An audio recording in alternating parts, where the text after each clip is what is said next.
Corona vaccine पर पूर्व CM Hooda ने कहा, देश के वैज्ञानिकों पर पूरा विश्वास। ठंड के कारण 60 से ज्यादा किसानों की हो चुकी है मौत। किसान हित में नहीं है कृषि कानून। कृषि कानून को रद्द करे सरकार। पूर्व मुख्यमंत्री भूपेंद्र सिंह हुड्डा ने कहा कि मेयर चुनाव में सोनीपत की जनता ने सूझबूझ से फैसला लिया है। किसान आंदोलन को लेकर कहा कि ठंड के कारण 60 से ज्यादा किसानों की मौत हो चुकी है। पूर्व सीएम हुड्डा ने कहा कि सरकार ने किसानों की बात नहीं सुनी, उन्हें सुनना चाहिए। कृषि कानून किसान के हित में नहीं है, इसलिए सरकार किसान कानूनों को रद्द करे।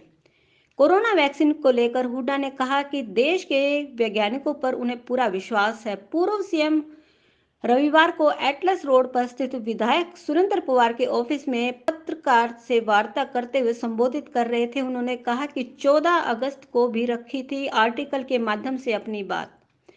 चौथे कानून को लेकर आए सरकार, एमएसपी से कम खरीद पर सजा का प्रावधान हो। कृषि कानून से किसान की फसल बिकेगी सस्ती, गरीब और आमजन पर भी पड़ेगा प्रभाव। किसान की तकलीफ सारे देश की तकलीफ है। बोता है किसान, खाता है सारा देश। बीजेपी सरकार पर कटाक्ष करते हुए पूर्व सीएम हुड्डा ने कहा कि बीजेपी के युवाओं को रोजगार देने के बजाय युवकों से रोजगार छीन रही है सरकार। विश्वास जो वैक्सीन आई है हमारे वैज्ञानिकों ने मेहनत से तैयार की है और इसका विश्वास ना विश्वास का कोई कारण नहीं।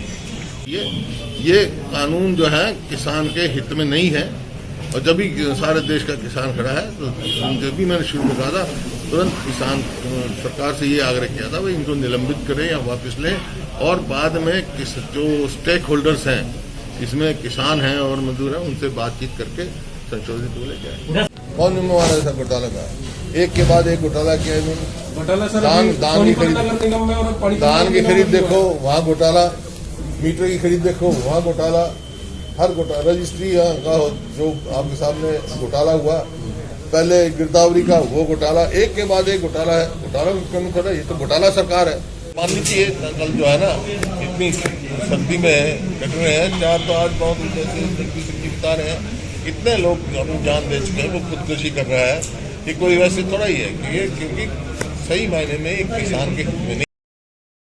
और ये सरकार बनी, आपको याद होगा मैंने एक ही बात कही थी, वो आज सिद्ध हो गई। वोट किसी की, सपोर्ट किसी की। वोट कुछ कह के लिया और सपोर्ट कुछ कर रहे हैं, तो ये आज सिद्ध हो गया। मैंने तो पहले कह दिया था जिसकी सरकार बनी थी वही आप स्वयं देख रहे हैं।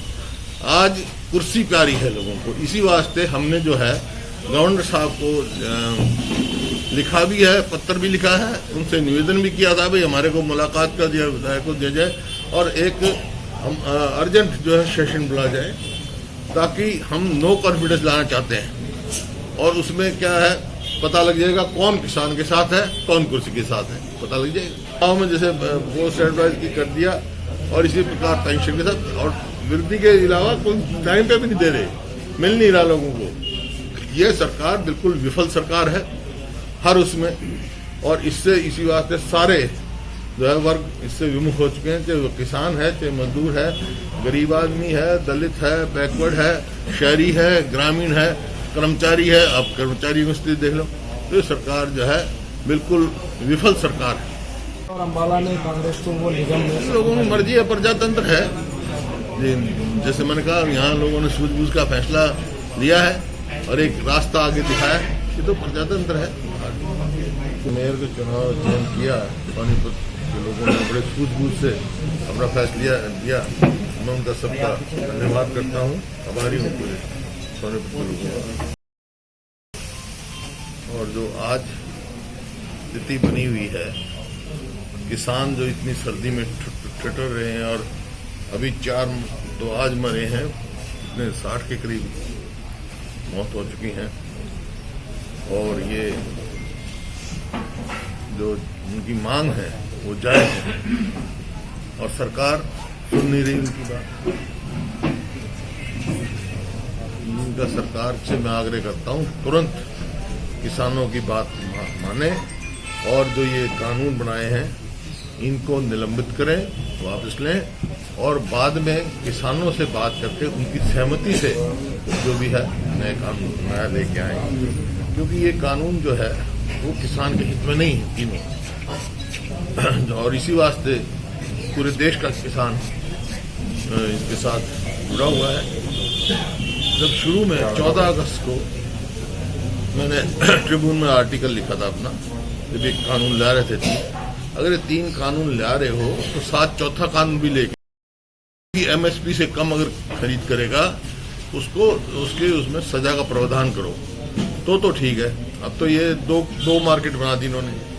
एक तो एपीएमसी में जो मार्केट है उसमें तो कह रहे हैं एमएसपी देंगे, उससे बाहर जो है वो ओपन मार्केट कर दी। इसका नतीजा क्या होगा, जब किसान की फसल आएगी तो वो सस्ती बिकेगी और जो होर्डिंग जो था उनकी लिमिट खत्म कर दी। बाद में डिमांड सप्लाई के हिसाब से जो बड़े बड़े कॉरपोरेट्स हैं वो भाव बढ़ जाएगा, तो इसमें गरीब आदमी पे भी मार पड़ेगी, आम कंज्यूमर पे भी मार पड़ेगी, किसान पर भी पड़ेगी और जो पीडीएस जिनको जाता है उन पर भी पड़ेगी। तो इस वास्ते कानून ये किसान, केवल किसान के नहीं पूरे उसमें है। मेरा कहने का मतलब ये है कि जो किसान की तकलीफ जो है वो सारे देश की तकलीफ है, क्योंकि बोता तो किसान है, खाता पूरा हिंदुस्तान है। तो इस वास्ते किसान की तुरंत सरकार को सुन के और ये वापस लेने चाहिए। और ये जो जहाँ तक हरियाणा सरकार का सवाल है, ये कोरोना काल में भी रोजगार देने की बजाय रोजगार छीन रही है। कभी एडवर्टाइजमेंट करते 6000 पहले पुलिस की एडवर्टाइज कर दी, वापस ले ली। कल ही जो है 1550 जो डी में चयन किया हुआ था, क्लास डी में जो स्पोर्ट्स के आधारित थे, नौकरी दी उनको और कल सारे निकाल दिए। इस प्रकार से पहले और निकाल दिए। सुप्रीम कोर्ट में पीटीआई का पूरी तरह इन्होंने उसका नहीं किया, कार्रवाई नहीं की। वहाँ गया ड्राइंग टीचर्स का भी, उनको भी रोजगार देना चाहिए। और जो कल निकाले हैं उसके क्लास डी का, उनको वापस लेना चाहिए। जो एक बार नौकरी देके कभी छीना नहीं। अगर आपको हमारी वीडियो पसंद आए तो उसे लाइक, शेयर और सब्सक्राइब जरूर करें। जल्द ही हम आपको एक नई जानकारी से रूबरू करवाएंगे।